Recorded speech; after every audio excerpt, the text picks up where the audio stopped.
Hello मेरे प्रिय छात्रों। ट्रायंगल त्रिभुज कक्षा 10 में के लिए जो हमारा त्रिभुज का चैप्टर चल रहा है, जिसमें हमने समरूपता के बारे में बताया है, इसका आज पार्ट 3 है। प्रिय छात्रों, अक्सर ये देखा गया है त्रिभुज के संबंध में समरूप त्रिभुज और समतुल्यता त्रिभुज, दो त्रिभुज समरूप हैं और दो त्रिभुज समतुल्य हैं। इंग्लिश में बोलते हैं सिमिलर, समरूप, और समतुल्य। समतुल्य का मतलब होता है इक्विवेलेंट। इक्विवेलेंट का मतलब हर तरीके से बराबर। तो कोई भी इक्विवेलेंट त्रिभुज है, समतुल्य त्रिभुज है, वो समरूप तो होगा ही। कहने का मतलब है कि सभी समतुल्य त्रिभुज समरूप होते हैं, परंतु सभी समरूप त्रिभुज समतुल्य नहीं होते। ये चीज आपको अंतर स्पष्ट समझ लेना चाहिए। आज की जो प्रमेय है उसमें हम पहले समतुल्य सिद्ध करेंगे, ठीक है, और समतुल्य इक्विवेलेंट, और उसके बाद फिर हम ये कहेंगे कि ये समरूप भी होगा।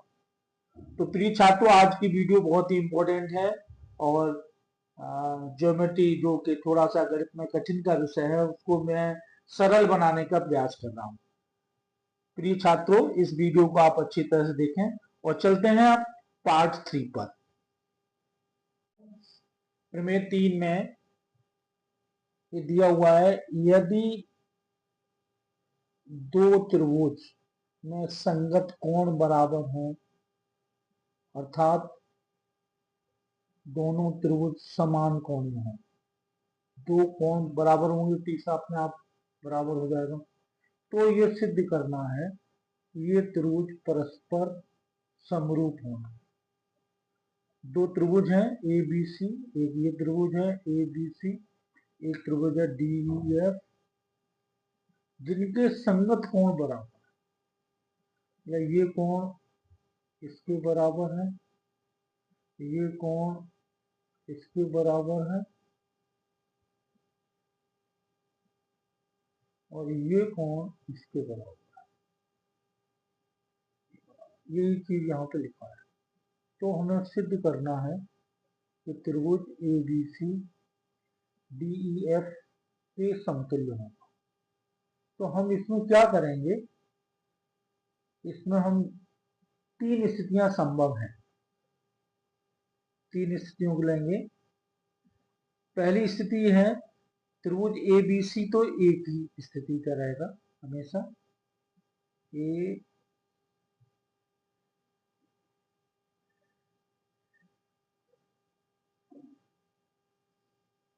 ए B C,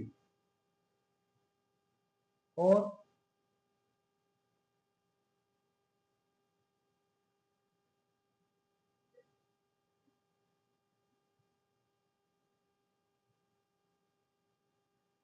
D E F. इसमें ये भुजा ए बी बराबर है डी ई, ये भुजा बराबर है। दूसरी स्थिति होगी, ये पहली स्थिति होगी हमारी, दूसरी स्थिति होगी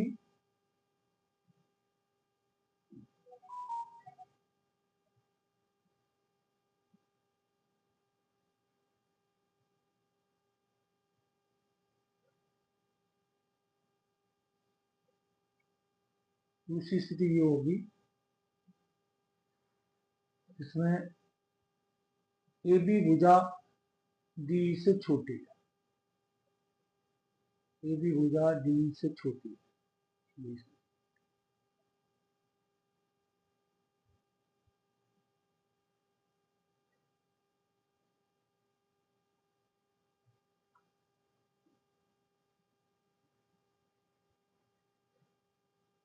डी ई एफ। यहाँ पे क्या है,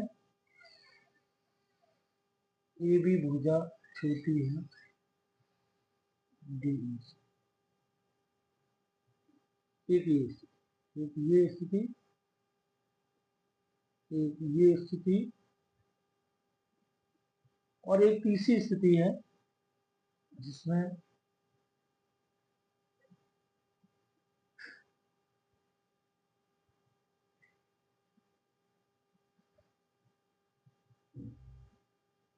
ए बी भुजा डी ई भुजा से बड़ी, डी ई है। इन तीनों स्थितियों में हम पहले ये सिद्ध करेंगे कि ये इसके समतुल्य है, और उसके बाद हम ये कह देंगे कि समरूप है। तो तीन स्थितियों में इसको हम प्रश्न को सॉल्व करें। तो उपपत्ति इसमें लेंगे,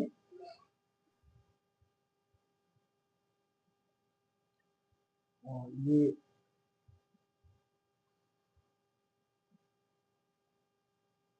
ए B C, D E F, यहाँ पे ये दिया हुआ है एंगल बी बराबर एंगल ई, एंगल ए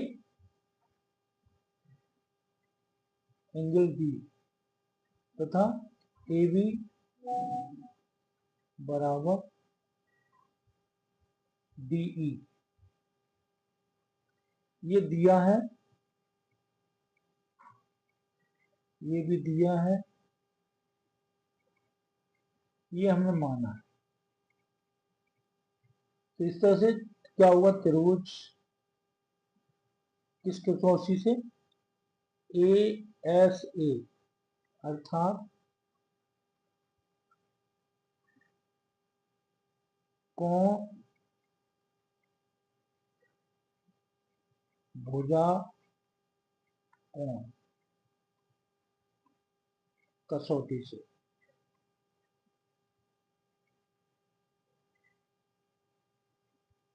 भुजा कोण मतलब ये कोण और ये कोण इसके बराबर, ठीक, और ये भुजा बराबर से त्रिभुज ए बी सी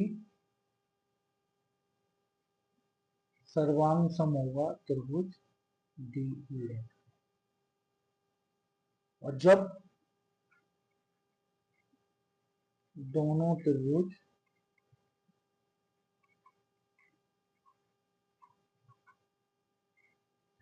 सर्वांग सम होंगे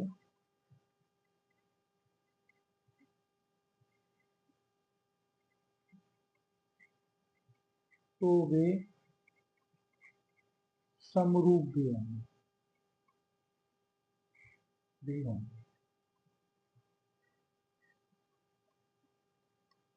वैसे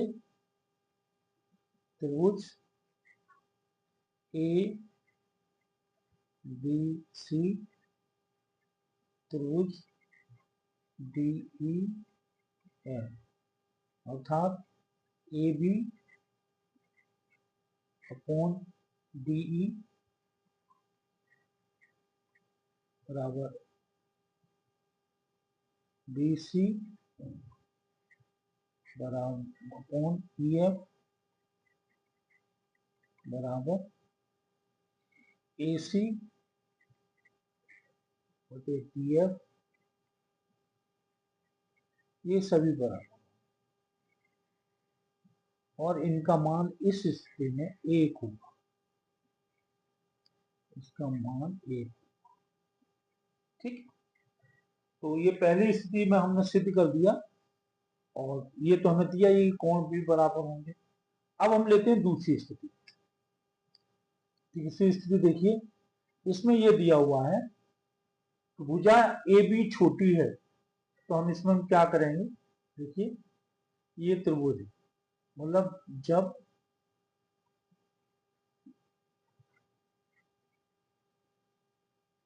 ए बी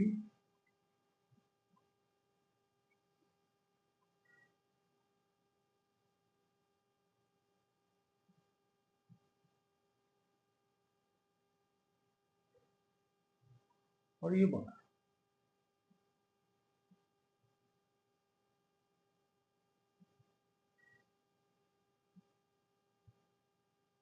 ए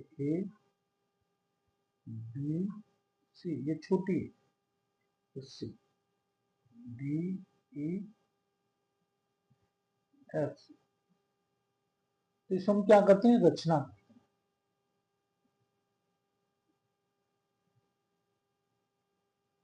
इसको हम रचना करते हैं।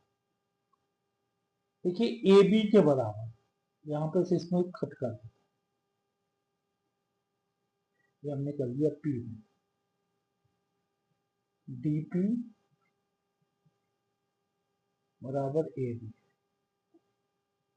रचना से, रचना से। इसी तरह से ए सी के बराबर इसमें क्यू, डी क्यू बराबर ए सी, रचना, और डी, इसको पी और क्यू को मिला, पी तथा क्यू को मिला,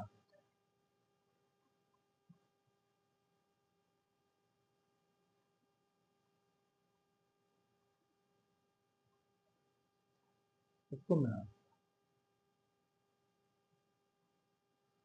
अब हम पहले बात करेंगे त्रिभुज ए बी डी तथा त्रिभुज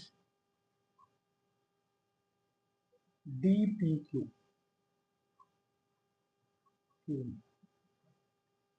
देखिए ये कोण, कोण ए कोण डी के बराबर है, कोण ए बराबर कोण डी, रचना से वो दिया है, ये हमें पहले दिया है।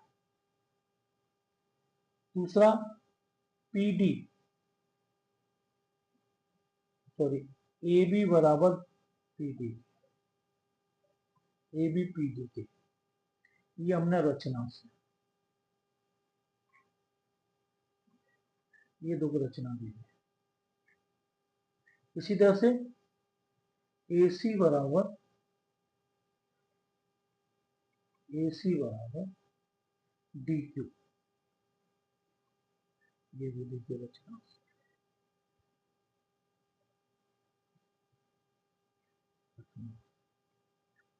तो तीन चीजें इसमें हो गई, एक कोण बराबर हो गया और उनसे संबंधित ये कोण, ये भुजा इसके बराबर, ये भुजा इसके बराबर, और इस वजह से ये जो त्रिभुज होगा ये इसके समरूप होगा, सॉरी समतुल्य होगा। तो हम कहेंगे साइड एच ए एस या भुजा, कोण भुजा की कसौटी से,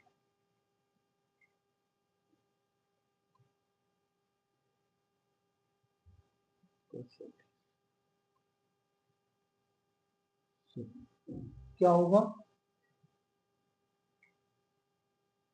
त्रिभुज A B C, A B सी कैसा होगा, समतुल्य होगा त्रिभुज डी पी को, ये समतुल्य, जब समतुल्य होगा तो इसका मतलब यह है कि कोण बी और कोण P, ये वाला कोण इसके बराबर, कोण C बराबर कोण Q, ये वाला कोण इसके बराबर। बट कोण B कोण E के बराबर दिया है, कोण B बराबर कोण E। इसी तरह से ये भी दिया है कोण C कोण F के बराबर, कोण C बराबर कोण। तो यहां से क्या निष्कर्ष निकलेगा, ये निष्कर्ष निकलेगा यहां से कोण P बराबर कोण E, इसका मतलब ये वाला कोण इसके बराबर। और इसी तरह से इससे निष्कर्ष क्या निकलेगा, ये निकलेगा कोण Q बराबर बराबर कोण F, ये वाला कोण और ये बराबर। जब ये कोण बराबर होंगे इससे सिद्ध होता है कि PQ भुजा समानांतर होगी EF।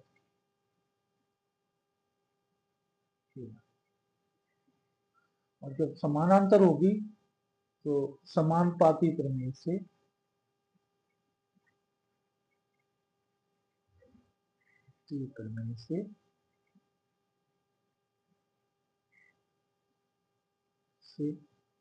ए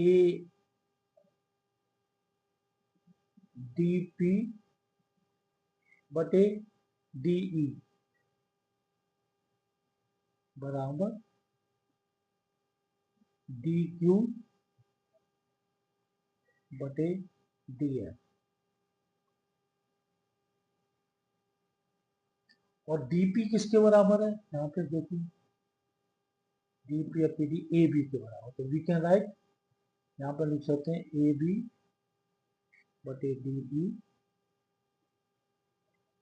बराबर ये आपका PD, सॉरी इसमें इसकी जगह लिख लेंगे हम AB और ये हो जाएगा DF sorry AC upon DF। और यहाँ से एक चीज और आएगी, एक चीज और बराबर हो जाएगी BC, यहाँ से PQ अपॉन EF, ठीक है। और PQ और BC बराबर होंगे तो ये भी बराबर हो जाएगा BC अपॉन EF। तो भुजाओं का अनुपात बराबर होगा तो क्या होगा, त्रिभुज, इससे ये निष्कर्ष निकला तो त्रिभुज ABC समतुल्य होगा, वो समरूप होगा त्रिभुज DEF। इसमें हमने क्या लिया था, इसमें हमारा DEF जो त्रिभुज था वो बड़ा था। अब तीसरा केस इसमें हम क्या करेंगे, तीसरे केस में AB भुजा होगी वो बड़ी होगी D,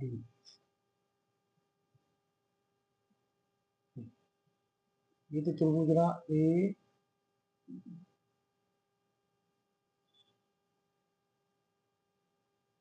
ABC और ये छोटा है,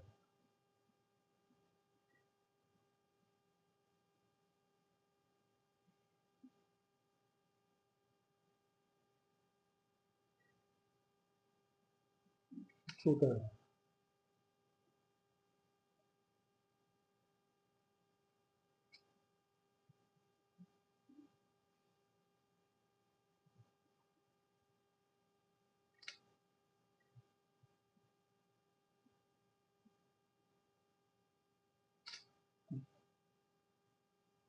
ये तो रहेगा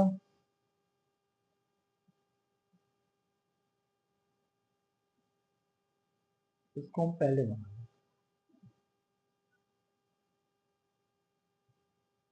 डी की है डी ई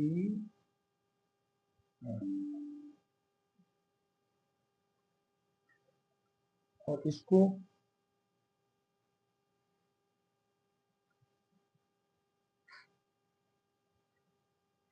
ए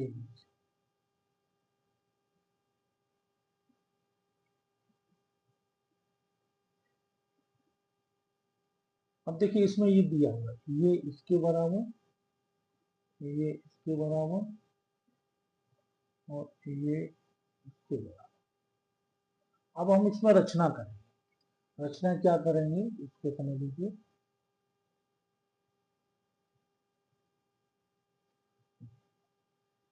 हम ए बी के बराबर ये रेखा खींच लेते हैं ठीक है मतलब ए बी के बराबर बी के बराबर बराबर बराबर ई को पी तक बढ़ाता है ई को पी तक बढ़ाता है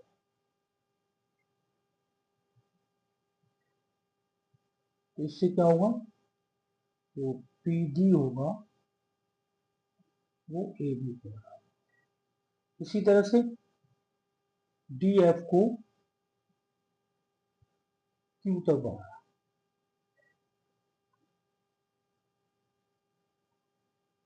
डी एफ को क्यू तक बढ़ाते हैं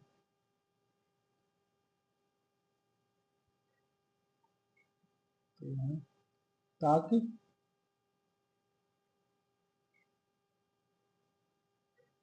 ए सी या डी क्यू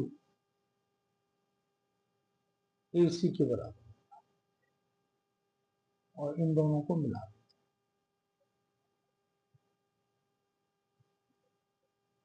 पी तथा क्यू को मिलाते हैं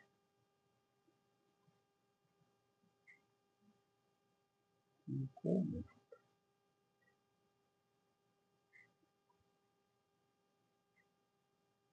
अब देखिए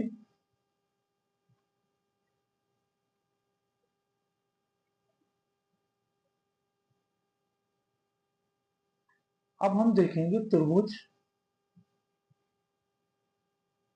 डी पी क्यू तथा त्रिभुज ए बी सी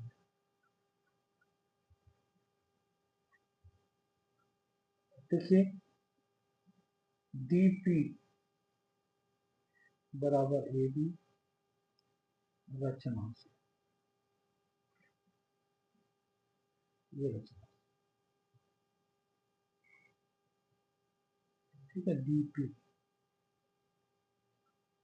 इसी तरह से डी पी कहिए पी डी कहिए बात एक ही है इसी तरह से डी क्यू बराबर ए सी रचना और कोण डी बराबर कोण ए डी आर तो देखिए इसमें दो भुजाएं साइड ए एस भुजा कोण भुजा कसौटी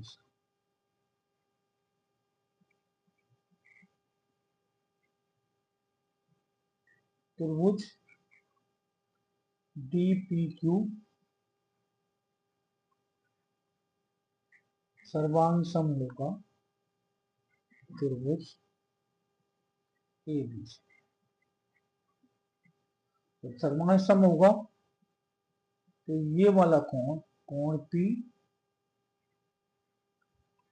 कोण B के बराबर। इसी तरह से कोण Q कोण C के बराबर। ठीक है, कोण C के बराबर। और तीसरा कोण बराबर है और ये हो गया। ठीक है, ये इसके कोण के बराबर हो गए।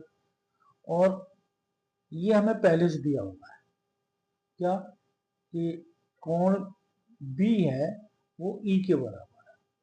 कोण B है, कोण B कोण E के बराबर।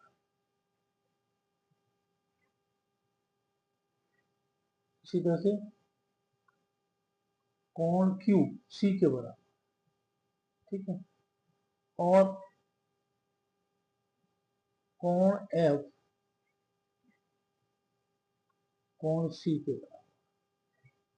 तो यहां से क्या निष्कर्ष निकला, निष्कर्ष ये निकला कि कोण E बराबर कोण P कोण F बराबर कोण Q, ये वाला F, ये बराबर हो गए, ये बराबर हो गए, ये दोनों में सम। तो त्रिभुज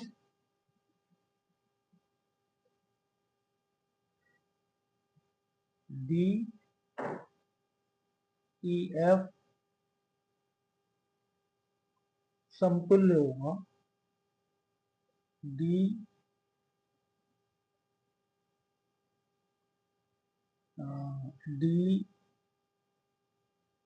DPQ के,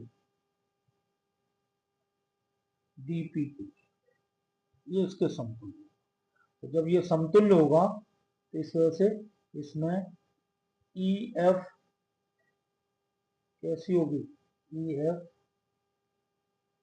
समानांतर होगी PQ। तो यहां से एक निष्कर्ष निकल के आ गया कि PE बटे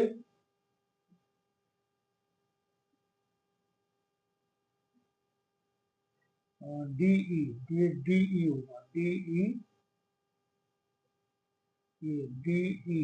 बटे DQ DP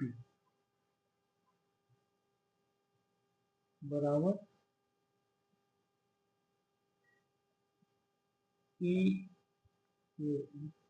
DF बटे DQ। और DE की बजाय हम क्या लिख सकते हैं, AB। तो यहां से हो जाएगा AB बटे DP, AB बटे, हाँ ये तो बराबर है ही, DE किसके बराबर है, DE बराबर है AB के। तो इस वजह से ये देखिए DP, ये यहां से आता है DE और DP किसके बराबर है, AB के। तो ये हो जाएगा DE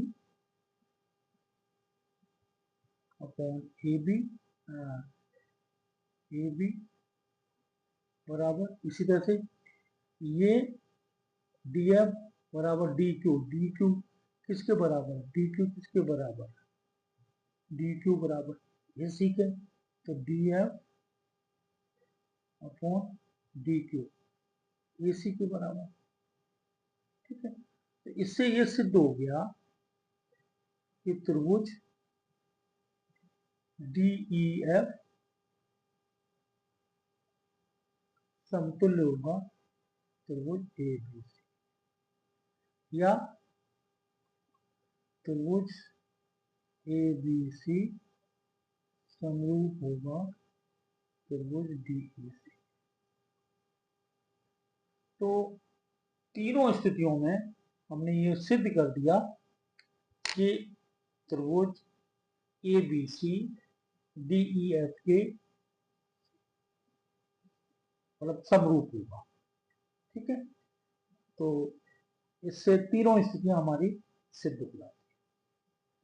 मैं समझता हूँ कि ये वीडियो आपको पसंद आई होगी और पिछली वीडियो को आप अवश्य देखें। अगली आने वाली वीडियो में हम आपको क्वेश्चंस कराएंगे, कुछ प्रमेय होंगे, लेकिन अब हमारा एक दो वीडियो में बहुत सारे क्वेश्चंस होंगे जिसमें एनसीईआरटी के बुक्स के होंगे, अलग से भी क्वेश्चन मैं कराऊंगा। तो कृपया करके अगली आने वाली वीडियो उनको भी आप अवश्य देखें।